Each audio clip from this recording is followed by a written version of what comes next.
សួស្តីអ្នកទាំងអស់គ្នាយើងវិលត្រឡប់មកជួបគ្នាជាថ្មីទៀតហើយនៅក្នុង topic ថ្មីដែលនិយាយអំពីស្បែកជើងទាំង8ម៉ូដដែលធ្វើអំពីអាចផ្កាយ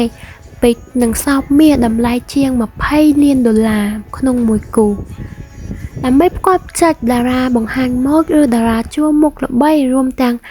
ឥស្សរជនជាន់ខ្ពស់អ្នករចនាបានបង្កើតស្បែកជើងដែលមានត្បូងពេជ្រអាចផ្កាយនិងសំបីតាមាសសោបជុំវិញធ្វើយ៉ាងម៉េចក៏ដោយឲ្យតែស្បែកជើងនោះមានតម្លៃថ្លៃជាងគេនៅលើពិភពលោកខាងក្រោមនេះសិក្សាតែជាស្បែកជើងប្រណិតតាម8គូដែលមានតម្លៃមហាសាលរាប់តាំងពីតម្លៃ$20 លានដល់$1 លានជាងឯណោះតោះឥឡូវយើងមកដឹងទាំងអស់គ្នាអំពីស្បែកជើងទាំង8គូនោះដែលទី1គេហៅថាស្បែកជើង Moon Star តម្លៃជាង$20 លាននៅដើមខែតុលាអ្នកច្នៃម៉ូដជនជាតិអ៊ីតាលីបានចាប់ផ្ដើមស្បែកជើងដែលថ្លៃបំផុតនៅលើពិភពលោក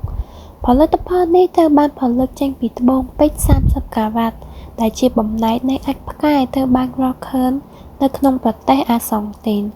ហើយកែស្បែកជើងត្រូវបានបង្កប់ដោយមាសរឹងគាត់បានអួតខ្លួនយ៉ាងមានមោទនភាពលើបណ្ដាញសង្គមថាស្បែកជើងថ្លៃបំផុតក្នុងលោកគឺជារបស់ខ្ញុំ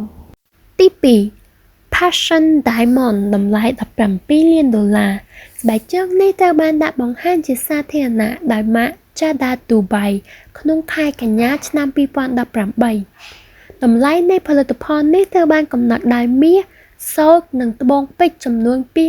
236ដែលដាក់ជុំវិញវាចំណុចលេចធ្លោនៃស្បែកជើងដ៏ប្រណិតគឺពេជ្រ15ការ៉ាត់ដែលដាក់នៅជិតម្រាមជើងរបស់ស្បែកជើង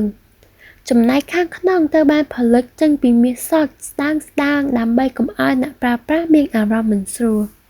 ទី3ស្បែកជើងរបស់អ្នករចនា Dappy Winham តម្លៃ$15.1 លានស្បែកជើងនេះត្រូវបានបំពាក់ដោយពេជ្រពណ៌ផ្កាឈូក3ការ៉ាត់ពេជ្រពណ៌ខៀវ1ការ៉ាត់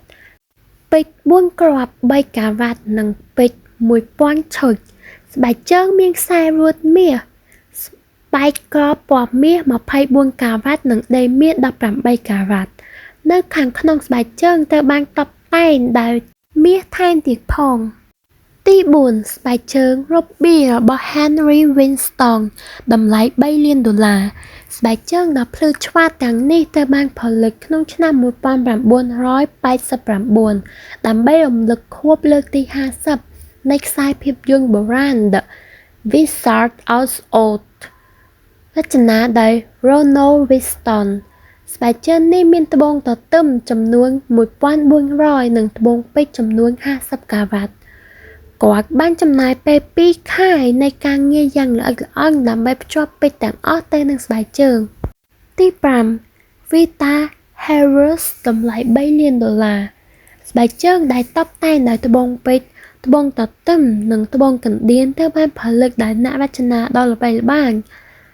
វាត្រូវបានបំផុសគំនិតដោយតារាសម្ដែង Hollywood Vita Harris ក្នុងទសវត្សរ៍ទី40តារាសម្ដែងពង្ហកជំនាញ Kate Leigh បាននាំយកស្នាដៃនេះទៅពានរង្វាន់ Oscar ក្នុងឆ្នាំ2006ទី6ស្បែកជើងរបស់ Cinderella តម្លៃ$2 លានអ្នករចនាបានបង្កើតស្បែកជើងដែលមានត្បូងពេជ្រ565ការ៉ាត់ចំណុចលេចធ្លោនៃស្នាដៃនេះគឺត្បូងពេជ្រ Amaretto តម្លៃ5ការ៉ាត់តម្លៃ$1 លានដែលបានបង្កប់នៅខាងស្ដាំក្នុងឆ្នាំ2004តារាតន្ត្រីប្រចាំប្រទេស Alison Krauss បានពាក់ស្បែកជើងដ៏ថ្លៃទាំងនេះទៅពានរង្វាន់ Oscar ទី7 Jason Arasbin Custom Shoes តម្លៃ$2 លានNick Cannon ពាក់ស្បែកជើងប្រណិតទាំងនេះនៅក្នុងកម្មវិធី American Idol វគ្គផ្ដាច់ព្រ័ត្រក៏ដណ្ដប់លើផ្ទៃទាំងមូលនៃគូ Jason Arasbin មានត្បូងពេជ្រពណ៌សជុំជាង14000ដែលដាក់នៅលើមូលដ្ឋានធ្វើពីមាសសទី8 Ruby Studios តម្លៃ$1.6 លានអាមេរិកស្បែកជើងកែងទាំងនេះត្រូវបានរចនាឡើង ជាមួយនឹងសោមជើងធ្វើពីសាទីនក្រហមតម្លៃនៃផលិតផលត្រូវបានតំណាងដោយ600រូប៊ីដែលនីមួយៗមានតម្លៃជាង450ក្រាមទៅនេះដែរវីដេអូយើងក៏ឈានមកដល់ទីបញ្ចប់សូមអរគុណអ្នកទាំងអស់គ្នាដែលបានជួយចុច like និង subscribe ជួបគ្នានៅវីដេអូក្រោយបាយបាយ